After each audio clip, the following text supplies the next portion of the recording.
नमस्कार सभी मित्रों को। मैं योगेश स्वामी। आज अपन चर्चा करने वाले हैं, जैसे कल वाले वीडियो में अपन ने पढ़ा था principles of fruit and vegetable preservation, importance and definition अपन ने पढ़ी थी। आज अपन पढ़ने वाले हैं प्रिजर्वेटिव मटेरियल या परिरक्षित पदार्थ जो होते हैं, जैसे अपन जैम, जेली, केचप, सॉस, मामलेड आदि के बारे में चर्चा कर रहे हैं। आज अपन इस वीडियो में केवल जैम और जेली के बारे में पढ़ेंगे, यानी फलफाक और अवलेह के बारे में पढ़ेंगे।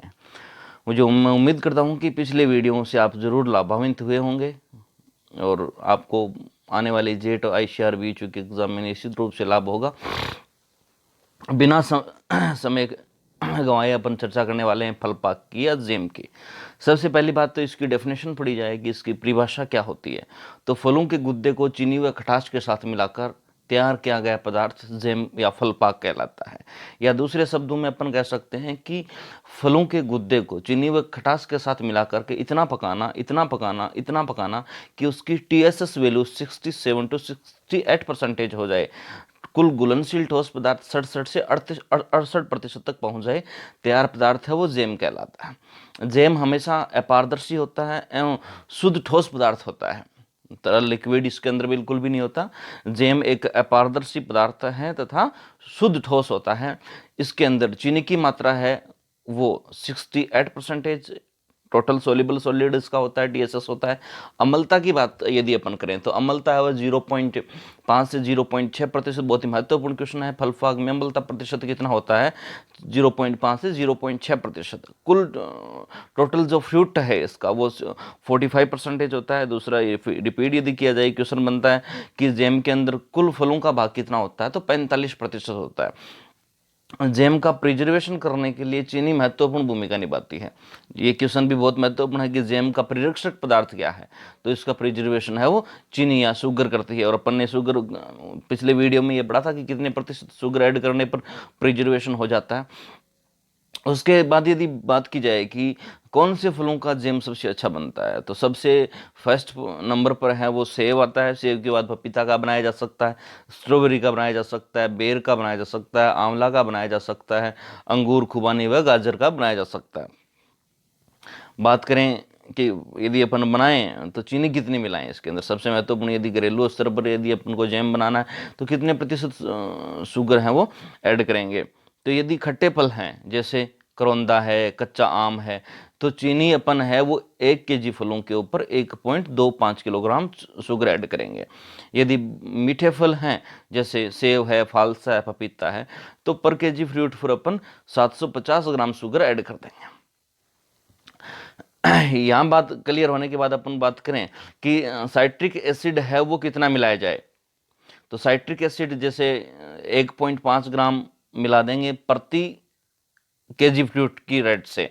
और कब मिलाएंगे? पकते समय मिलाएंगे। अब यदि इसकी बात की जाए, सबसे पहले जैसे अपन ने इंट्रोडक्शन पढ़ा है कि जैम है क्या, कितने परसेंट शुगर में, इसकी जो बनाने की विधि है हम आपको एक अपन इसकी श्रृंखला बना करके पढ़ सकते हैं। सबसे पहले अपन को फलों को खरीदना है। फल यदि मार्केट से अपन खरीदेंगे तो कैसे होने चाहिए, तो जहाँ तक संभव हो पूर्णतः पके हुए, एकदम से साफ सुथरे, बिना कटे फटे, कुछ खट्टे सेब के फलों का चयन करेंगे। यदि अपन सेब का बना रहे हैं तो साफ सुथरे फलों का चयन करेंगे। फलों का चयन करने के बाद में अपन सबसे पहले फलों को धोएंगे, वॉशिंग करेंगे। वॉश करने के लिए अपन को क्या करना है कि बहते हुए पानी में या फिर 1 ml HCl के घोल में अपन फलों को धो सकते हैं। फलों को धोने के बाद इसके छिलके को उतारना होता है। छिलका उतारने के बाद सेब के अंदर जो कठोर भाग होता है उसको निकालना होता है। फिर कद्दूकस की सहायता से अपन सेब के फलों को अच्छी तरह से कस लेते हैं, छोटे छोटे टुकड़े इनके बना लेते हैं। टुकड़े बनाने के बाद में अपन स्टील के भगोने में सेव डाल करके पानी के साथ उबालते जाएंगे। पानी इतना मिलाएंगे कि टुकड़े अच्छी तरह से डूब जाएं। उबालते जाएंगे, जब अच्छी तरह खुशबू आने लगे सेव की, जब बॉइलिंग पॉइंट पर होगा तो अच्छी तरह खुशबू आने लगेगी, उसमें शुगर ऐड कर देंगे। शुगर ऐड करने के लिए अपन को कितनी शुगर ऐड करें ये बात अपन ने पढ़ी है। यदि खट्टे फल हैं तो 1.25 kg पर केजी फ्रूट के हिसाब से, और यदि मीठे हैं तो 750 ग्राम शुगर ऐड कर देंगे। जैसे ही चीनी पूरी घुल जाती है चीनी पूरी घुलने के बाद में क्या होता है कि जब चाशनी बनती है तो शुगर अपना मैल निकालने लगती है, यानी झाग जैसे आने लगते हैं सफ़ेद सफ़ेद, उनको अपन निथार करके अलग करते जाएंगे। उसके बाद अपन अम्लता एसिड ऐड करेंगे, जिसमें साइट्रिक एसिड अपन काम में ले सकते हैं। यदि ये सारी चीज़ें अपने पास ना हो तो अपन नींबू के रस का उपयोग करेंगे, और 1.5 ग्राम प्रति केजी फ्रूट के हिसाब से नींबू के रस का उपयोग करेंगे, साइट्रिक एसिड का उपयोग करेंगे। अब अच्छी तरह पक गया, मान लीजिए जैम तैयार है, लेकिन अपन कैसे कंफर्म करेंगे कि अपना फल फाक है वो तैयार हो गया? तो इसको कंफर्म करने के लिए अपन को क्या करना है कि अंतिम बिंदु ज्ञात करेंगे। अंतिम बिंदु ज्ञात करने के लिए सबसे पहले मिलाई गई चीनी, जितनी अपन ने चीनी मिलाई है, यदि उसका 1.5 गुना बाहर हो जाए, जैसे अपन ने 750 ग्राम चीनी मिलाई तो उसका 1.5 गुना यदि बाहर हो जाए जैम का, तो जैम पक करके तैयार है। दूसरा, अपन उबलते हुए जैम की एक बूंद पानी में गिराएं, डालने पर यदि वो बिना फैले बिना घुले पेंदे में बैठ जाए तो निश्चित रूप से जैम बन करके तैयार हो गया। या फिर रिफ्रैक्टोमीटर की सहायता से अपन TSS ज्ञात करेंगे। अब ये तो एक प्रयोगशाला का उपकरण है, एक लैब में मिलेगा, घरेलू स्तर पर उपलब्ध नहीं है। यदि अपने पास रिफ्रैक्टोमीटर उपलब्ध है तो अपन रिफ्रैक्टोमीटर के प्रिज्म पर शुगर की तैयार जैम की बूंद रख करके उसको देखेंगे, उसमें गुलाबी संरचना अपन को दिखाई देती है जो TSS बताती है। यदि वो 67 से 68 के बीच में है तो निश्चित रूप से जैम पक करके तैयार है।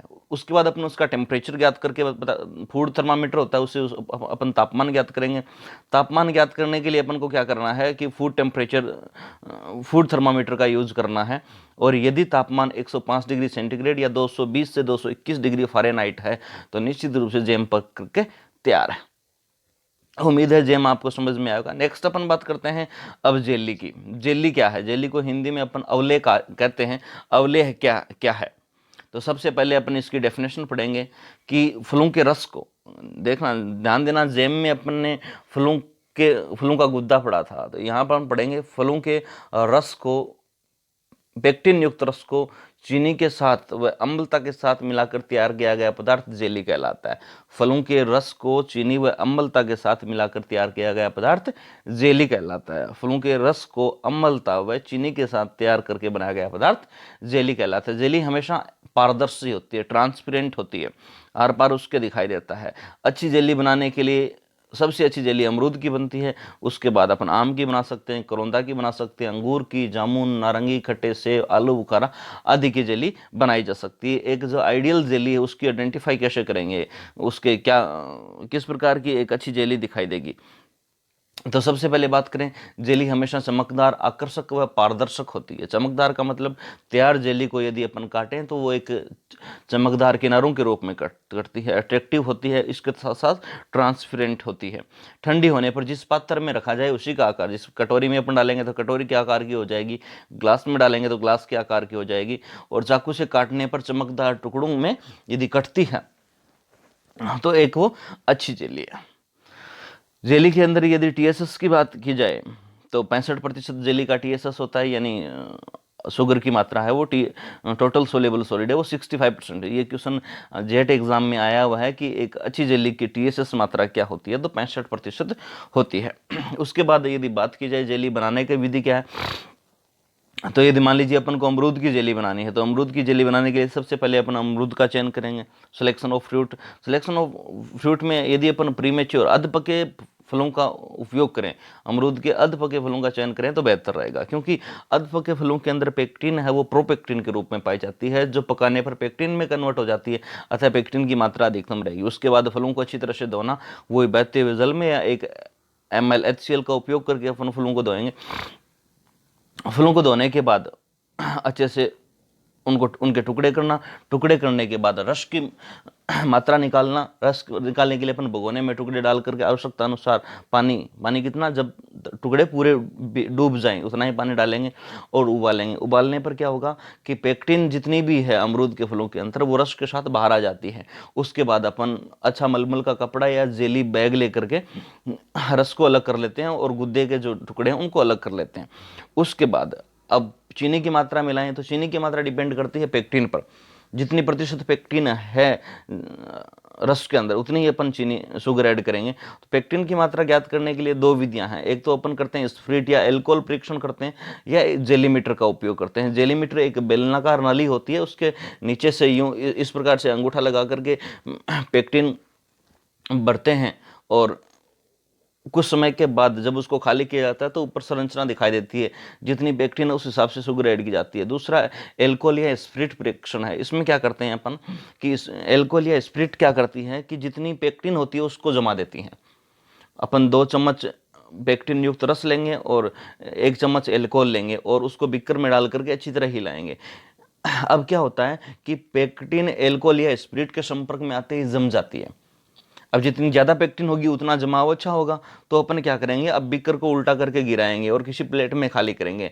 यदि वो पेक्टिन युक्त रस किस प्रकार की संरचना में गिरता है, यदि वो एक साथ गिर जाता है, पूरा का पूरा एक साथ गिर जाता है, तो पेक्टिन की मात्रा बहुत अच्छी है। और यदि एक साथ नहीं गिरता है, और 2-3 छोटे छोटे टुकड़ों में गिरता है, तो पेक्टिन की मात्रा मध्यम है। और यदि एकदम से तरल धारीनुमा गिरता है, तो इसका मतलब पेक्टिन की मात्रा बहुत ही कम है। तो अपन को आर्टिफिशियल पेक्टिन ऐड करनी होती है। उसके बाद अपन अब मिलाएंगे चीनी। चीनी मिलाने अपन को चीनी मिलाना डिपेंड करता है पेक्टिन की मात्रा पर। जैसा कि अपने पेक्टिन की मात्रा ज्ञात की है, यदि जैसे कि जेलीमीटर का पाठ्यांक 1.25 था, तो पेक्टिन अच्छी मात्रा में है, तो अपन 1200 ग्राम चीनी मिलाएंगे प्रति केजी फ्रूट के हिसाब से। दूसरा, यदि देखा जाए, यदि जेलीमीटर का पाठ्यांक 1 था तो पेक्टिन मध्यम है, तो अपन और 1 केजी शुगर ऐड करेंगे। और यदि जेलीमीटर का पाठ्यांक 0.75 था तो पेक्टिन की मात्रा कम है, तो 750 ग्राम चीनी मिलाएंगे। दूसरा, एल्कोहल परीक्षण अपन ने किया था। एल्कोहल परीक्षण में यदि बीकर से पूरा का पूरा रस एक साथ गिरता है तो पेक्टिन की मात्रा अच्छी है। छोटे छोटे टुकड़ों में गिरता है तो पेक्टिन की मात्रा मध्यम है। और यदि एक धारदार संरचना में गिरता है तो पेक्टिन की मात्रा बहुत कम है। तो अच्छी होने पर 1250 ग्राम मिलाएंगे, मध्यम होने पर 1 केजी मिलाएंगे, और बहुत कम होने पर 750 ग्राम चीनी मिलाएंगे। उसके बाद अपन, अब यहाँ क्वेश्चन बनता है कि एक अच्छी जेली का पीएच मान कितना होता है। 3.5 पीएच मान होता है जेली का। तापमान अच्छी पकने पर 105 डिग्री सेंटीग्रेड या 220 डिग्री फ़ारेनहाइट टेम्परेचर हो जाता है। वही रिफ्रेक्टोमीटर से अपन ज्ञात कर लेते हैं।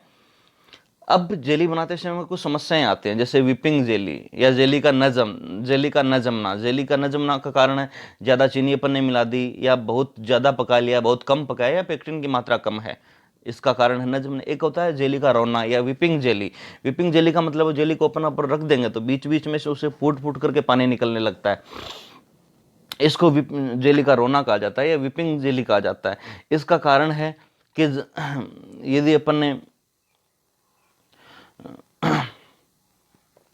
चीनी की मात्रा कम है, या अम्लता की मात्रा अधिक है, या पेक्टिन अपर्याप्त है, तो जेली का रोना की प्रक्रिया होती है। नेक्स्ट अपन बात करें जेली का अपारदर्शक होना। यदि वो ट्रांसपेरेंट नहीं हो रही, इसका कारण है फल साफ नहीं थे, या अपन ने जब चीनी मिलाई तो अपन ने चीनी का मैल है वो अलग नहीं किया, या गंदगी हटाने में असफल रहे हैं। अधिक पकने पर या फलों का अपरिपक्व रहने पर जेली का न पकना होता है। इस प्रकार से आज के वीडियो में अपन इतना ही पढ़ेंगे। कल अपन पढ़ेंगे पानक, अचार बनाना, केचप सॉस बनाना, कॉर्डियल बनाना। आज के लिए इतना ही। धन्यवाद। जय हिंद।